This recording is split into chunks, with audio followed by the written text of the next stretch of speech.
Yep, it's true. The Vatican used donated charity money to fund real estate purchases and Hollywood movie productions. Now, okay, a lot of you are probably very confused right now, so allow me to explain. And for that, we gotta rewind back to 8th century England.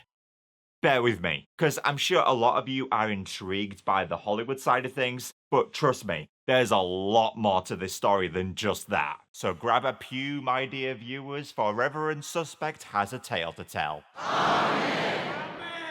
So, Christianity is the world's largest religion, and Catholicism is its biggest branch, with over 1 billion practitioners worldwide. And when Catholics read the Holy Bible, they might come across a verse such as, "Honor the Lord with your wealth and with the first fruits of all your produce. Then your barns will be filled with plenty, and your vats will be bursting with wine."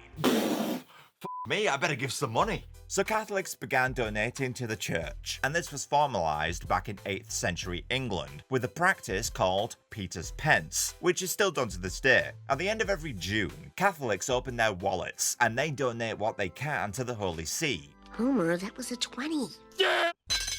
Then the Vatican takes this money and proceeds to use it for philanthropic purposes, helping out those suffering from the horrors of war, disease, and natural disasters. This guy, however, clearly didn't get the memo. Yeah, so this is Giovanni Angelo Becciu, and in 2018, the Pope himself anointed him a cardinal. Proper lush position. These are the guys who decide who the next Pope's gonna be, and Becciu himself was seen as a hot contender for the role. And whilst he didn't draw the black egg, kudos if you got that reference, Becciu was still made head of the Congregation for the Causes of Saints. Basically, he was the guy in charge of deciding who becomes a saint or not. But considering in Catholicism there's over 10,000 recognized saints, yeah, I wouldn't say his job required that much thought. I mean, as a patron saint for facial hair, for f***'s sake.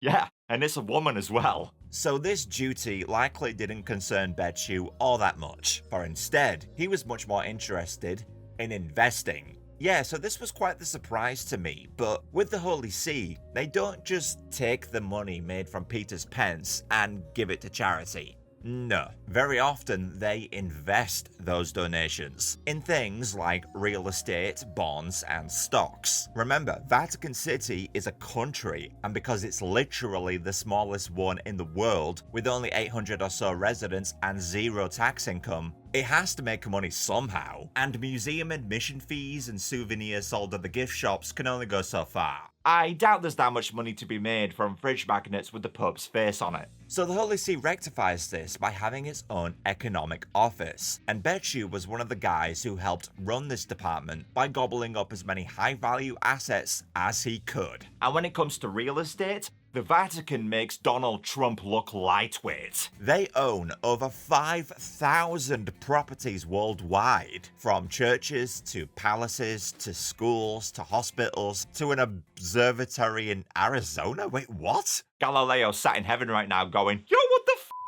However, the financials of the Vatican are, for the most part, shrouded in mystery. Again, they're their own country. They don't have to report to anyone. But considering that most of their money comes from donations, yeah, country or no, what they do with that money should be made completely transparent, if you ask me. And because of the secrecy afforded to the Vatican, they've been a little naughty when it comes to their financial dealings. Having its own bank certainly helps in this regard. The Istituto per le Opere di Religione, or IOR, is the bank of the Vatican. And if you're thinking, come on, surely the Bank of God himself can't be that bad. Well, I thought that too, until I found out about the dealings they had with this guy. Yep, in 1933, the Goose Steppers themselves signed a treaty with the Vatican called the Reichskonkordat, which basically amounted to, okay, Pope Pius, you can run Catholic churches in Germany, so as long as you don't oppose us when we start committing unspeakable atrocities. Oh, I don't know. How does $1.7 billion a year sound? Yep, every year the Vatican received a Kirchensteuer, or church tax from the Führer, and in 1943 alone, this tax amounted to the equivalent of $1.7 billion in today's money. And Mussolini, the fascist dictator of Italy at the time, he did a similar thing. In return for papal recognition, he handed the Vatican over $1 billion as well. I mean, World War II was a horrible era of human history, but the Vatican were doing alright. So it's no wonder they were able to amass a behemoth of a property portfolio. And given how the market evolved in the following years, and how property values have skyrocketed, yeah, the Vatican these days is loaded. And post-World War II, it didn't get much better, as the Vatican have been accused of embezzling and money laundering time and time again. Which brings us back to Becciu. We're almost there with the Hollywood thing. Now, Becciu was in cahoots with this guy. Hey, it's Enrico Palazzo! Crasso! Now, Enrico and the Vatican go way back. He's been a financial advisor for them for years, and he owns his own collective investment scheme in Malta called the Centurion Global Fund. And who helps fund this fund? Well, none other than the Pope and his cardinal crew, of course. Yep, Crasso convinced Becciu to invest big time in the Centurion Global Fund. But here's the thing. This fund had known links to 2 Swiss banks implicated in bribery and money laundering scandals, including a $1 billion laundering case involving the Venezuelan oil company PDVSA and Venezuela's president Nicolas Maduro. And if you know anything about Venezuela, you'll know that being associated with this guy is bad news. Because despite being a country blessed with literally the biggest oil reserves in the world, their economy has gone to shit. By all accounts, they should be the richest country on the planet, and yet look at all the notes of cash it takes for them to buy a single roll of toilet paper. That's the level of corruption we're talking about here. This man made their currency so worthless, Venezuelans would be better off foregoing the purchase of bog roll and instead wiping their asses with the banknotes instead. So despite being sketchy as Becciu contributed 70 million euros of donated Vatican money to the fund. And then this money was used to invest in a whole bunch of crap. From companies selling toys, to bottled water, to designer eyewear. It's what Jesus would have wanted. And finally, over 4 million euros were invested in the productions of 2 Hollywood movies. Yeah, we got there eventually. To those still watching, thank you. And if you're wondering what movies they were, no, it's not Passion of the Christ, or Da Vinci Code, or The Two Popes, or anything like that. The 2 movies that the Vatican funded, with money that came from donations, remember, was Men in Black International and the Elton John biopic, Rocketman. Wait. Let me get this straight. The Catholic Church, an entity notorious for its opposition to gay marriage, funded a movie about arguably the biggest gay icon of all time? Do you not see the hypocrisy here? I mean, Elton John talked about this himself. He took to Twitter and said, "How can the Vatican refuse to bless gay marriages because they are sin, yet happily make a profit from investing millions in Rocketman, a film which celebrates my finding happiness from my marriage to David?" He's got a point. Yeah, we're not gonna let you guys marry, but thanks for the money, suckers. The bloody nerve. It's crazy. Rocketman was even banned in several countries due to its depictions of homosexuality, one of which was Samoa, which is notable because that's a predominantly Christian nation. So a movie that ended up getting funded by Christians also ended up getting banned by Christians. Truly, we live in the dumbest dimension. Now, to the Vatican's credit, Rocketman and MIB International were actually wise investments. I mean, they were hardly runaway successes, and International was critically panned, but they did turn a profit. But it's crazy to me that some random Catholic in the USA gave 20 bucks to the church thinking it would go to some charity, but then the money was actually used to fund a movie about space aliens. I mean, I would expect that from Scientologists, not so much Catholics. But trust me, the funding of these two movies was the least controversial of Becciu's dealings. Rocketman and Men in Black International were the exceptions, cause they actually ended up making money. But overall, in 2018, the Centurion Global Fund posted a loss of 4.6%. Remember, this is money donated from the goodwill of Catholics, and they lost it. Look, you could say that investing donation money is a wise decision, but not always. And I don't know if I agree with this. Investing, you could argue, is kind of like gambling. And sure, it'll pay off sometimes, but when you lose, it's okay if it's your own money. But if it's money that would have otherwise gone to a charity?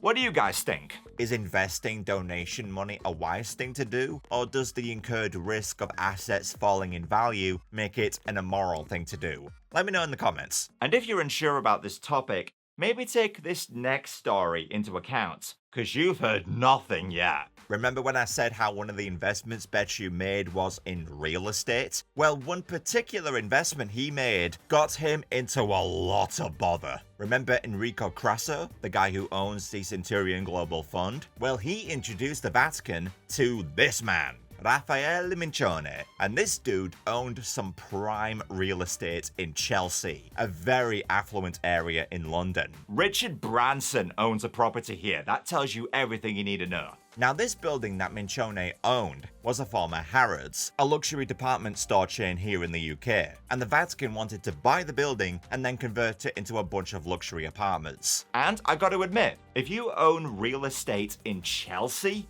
that's going to be some juicy income. So Becciu took a 45% stake in the building. However, this was before Becciu got the deciding who should become saints job. Back then, he was in charge of more financial dealings. And come June 2018, he wasn't anymore. So the Vatican opted to pull out of their partnership with Mincione and decided to just buy the building outright. But that would take some doing. Mincione was sitting on gold here. He wasn't going to give it up without a fight, so the Vatican needed a negotiator. So up to bat comes Gianluigi Torzi, pictured here with the big man himself. Now this guy knows his stuff. He's a financial markets expert with offices in 5 different continents, and he has expertise in trading difficult to sell assets. So he seemed like the right man for the job, so the Vatican hires him to buy the building for them. But Torzi, he had other plans. You see, he ended up buying the building alright, but he structured the deal in such a way so that his Luxembourg-based holding company would take ownership of the building instead. You see, the Vatican got 30,000 of the 31,000 shares out of Torzi's deal. So you might be like, well, the Vatican have the majority of the shares. That means they own it, right? Nope. For those shares the Vatican received were non-voting shares. The remaining 1,000 shares, however, were. And those went to Torzi, which in turn left him in total control of the company and therefore the building. And then Torzi turned around to the Holy See and said, "Oh, you want these shares? You want these shares? Cough it up, Francis." And so the Vatican, already knee-deep in this shit, gave up and was like, "Alright, you win." So they gave Torzi the money, and it's reported that the Holy See, all in all, paid 350 million euros for this one building. And to make it even worse, once the Vatican owned the building, they decided to then sell it at a loss of 100 million euros. What the are you doing? That's well over $100 million of donation money down the fucking drain. And if you're wondering, how the hell did Torzi get away with this? Well, he didn't. He got arrested in 2020. Don't drop the soap, big homie. However, this gets worse, because after just 10 days in jail, he got out on a €3 million bail. And it doesn't take a genius to guess what happened next. Okay, you're free to go, but you still gotta stand trial, so don't go anywhere. Oh, I won't. I don't think he's coming back. Yep, he bailed and fled back to the UK. And it gets worse still. Because those 3 million euros Tozzi promised for the bail, the Vatican never received it. Yeah, Tozzi instructed his Swiss bank to authorize a transfer of the money. But it turns out the accounts Tozzi identified for the transfer were accounts registered under the names of a shell company and proxy individuals. So the transfers were denied. And by the time the Vatican realized this, Tozzi was long gone. But then, while in London, he eventually got arrested again a year later, but then got out on bail again. And just this year, he got arrested again in Dubai. And whether he'll actually serve jail time this time around, I don't know. But back to Becciu, and him and several other Vatican officials were in deep trouble. So he got taken to court, and over the next 2.5 years, he attended 86 different hearings. Sweet, buttery Jesus on a stick. Even if I was innocent, by that point, I'd be like, just throw me in jail. Now, the reason why there were so many hearings is cause this whole London property deal wasn't the only thing Becciu was in trouble for. Something else he was guilty of was nepotism, for he took 125,000 euros of Vatican money and gave it to charity. Well, that was nice of him. It was his brother's charity. Oh, I can see where this is going. And get this, his brother's charity, called Spes, had their records seized by police, and they found delivery receipts for nearly 20 tons of bread, which apparently went out to the poor. But the thing about these receipts is that they were forged. Nobody recognized the signatures on these documents, with Italian financial police concluding that they were created just a few weeks prior to give the illusion they were more charitable than they actually were. And why stop there? Let's embezzle even more donation money. Because in 2017, Becciu had another insurmountable task on his hands when a Colombian nun was kidnapped in Mali. And in order to secure her freedom, the Pope himself agreed to pay a ransom. Now, thankfully, the nun got released. She's all A-okay. But the controversy here surrounds how she got released. Because we don't know exactly. You see, Becciu was given 600,000 euros for this task, and he gave the money to this lady, Cecilia Morogna, who may or may not be Becciu's secret lover, we don't quite know. But that's what Italian media were suspecting. Anyway, it was her job to use this money to secure the nun's release. But 3 freaking years went by and the nun was still in captivity. And once she was finally released, it was thanks to a joint effort of Colombia and Mali's governments and the Italian Foreign Ministry. And not once did these guys ever cite Morogna for her help. So what the hell was she doing all this time? Well, those 600,000 euros were wired to her Slovenian holding company. And when her bank records were given a look, what transactions were listed? Prada, Louis Vuitton, Chanel. Oh no. Yep, it's alleged that Morogna took donations intended to save the life of a kidnapped nun, and she instead used it to purchase luxury furniture, shoes, handbags, and perfume. According to Italian press, she spent 12,000 euros on a luxurious leather armchair, 2,200 euros on Prada shoes and handbags, 1,400 euros on expensive Todd shoes, and 8,000 euros on Chanel perfume. 8,000 euros on perfume. Did you have a bath in it? So these guys had a lot to answer for, and after hearing after hearing, Becciu and several other Vatican officials got handed jail sentences. Becciu got 5.5 years, Enrico Crasso got 7, Raffaele Mincione got 5 years and 6 months, Cecilia Morogna got 3 years and 9 months, and Gianluigi Tozzi has been sentenced to 6 years. Though I haven't been able to find out if he's actually serving them yet. Knowing him, he's probably out on bail again, chilling on a yacht in Monaco. So let this be a lesson, Hollywood. For the love of God, do not ask the Vatican to invest in your movies. When Catholics drop a few bucks in the donation box, they're gonna think that money's going to a good cause, not to funding a shitty Men in Black sequel and bailing out the Pope for his crappy investment decisions. God help us all. Hey guys, thanks for watching. If you're new, the video linked below might also interest you. The algorithm thinks you'll like it. Shout out to my wonderful supporters on Patreon. If you'd like to join too, then you can get in on various perks like ad-free uploads, your name in the credits, and gag reels. If that sounds interesting to you and you'd like to support the channel, then links in the doobly-doo. Till next time guys, ciao.